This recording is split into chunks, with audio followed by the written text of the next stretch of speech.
चलिए आज बात करते हैं साक्षरता की, लेकिन एक बिल्कुल अलग नजरिए से।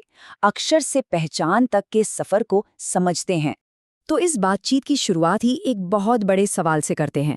क्या हो अगर जो तरीका हम सालों से पढ़ने लिखने के लिए अपनाते आए हैं वो ही गलत हो?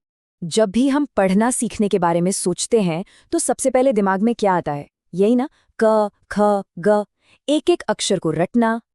तो चलिए पहले इसी पारंपरिक रास्ते को थोड़ा समझते हैं, जिसे हम अक्षरों की समस्या भी कह सकते हैं। देखिए, पीढ़ियों से तो यही होता आया है ना? साक्षरता का सफर शुरू होता है इन एब्स्ट्रैक्ट अक्षरों और उनकी आवाज़ों को रटने से। पर सवाल ये है कि क्या ये हर बच्चे के लिए, हर सीखने वाले के लिए सबसे अच्छा तरीका है? तो ये जो पुराना तरीका है, इसे बॉटम अप मॉडल कहते हैं।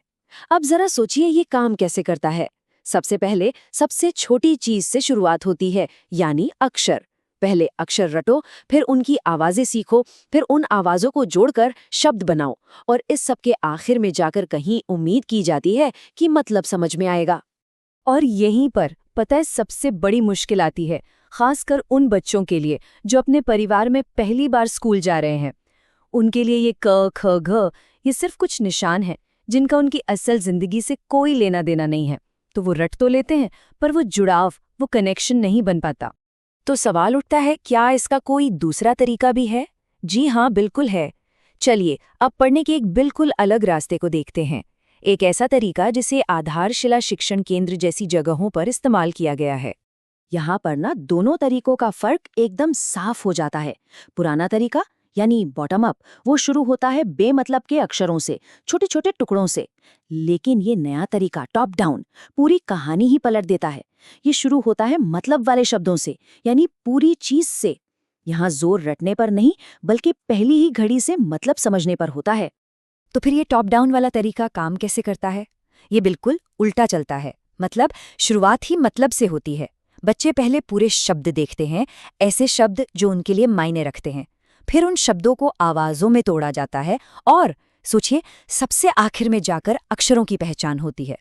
ठीक है, सुनने में तो ये अच्छा लग रहा है, पर रटने से पहले मतलब ये असल में क्लासरूम में होता कैसे है? चलिए देखते हैं। ये शुरू होता है उन शब्दों से जो बच्चे की अपनी दुनिया का हिस्सा हैं। सोचिए बच्चे का अपना नाम, उसके मम्मी पापा, भाई बहन का नाम, उसके गांव का नाम, या फिर पानी के मटके पर पानी लिखा हो, दरवाजे पर दरवाजा लिखा हो। ये शब्द अब सिर्फ अक्षर नहीं है, ये उनकी जिंदगी का हिस्सा हैं। और जानते हैं इससे होता क्या है? क्लासरूम की चीजों पर नाम लिख देना, आसपास की दुनिया में लिखे शब्दों को पहचानना, ये छोटी छोटी चीजें क्लासरूम को, और सच कहूं को पूरी दुनिया को ही, एक जीती जागती बोलती हुई किताब बना देती हैं। तो अब तरीके की बात तो हो गई, पर इसका असर क्या होता है? इसका इंसानी पहलू क्या है? क्योंकि ये सिर्फ पढ़ना सिखाना नहीं है, ये सफर है साक्षरता से अपनी पहचान तक का। एक पल के लिए सोचिए, जब कोई बच्चा पहली बार अपना नाम लिखता है, उस पल में कुछ बहुत ही कमाल का होता है।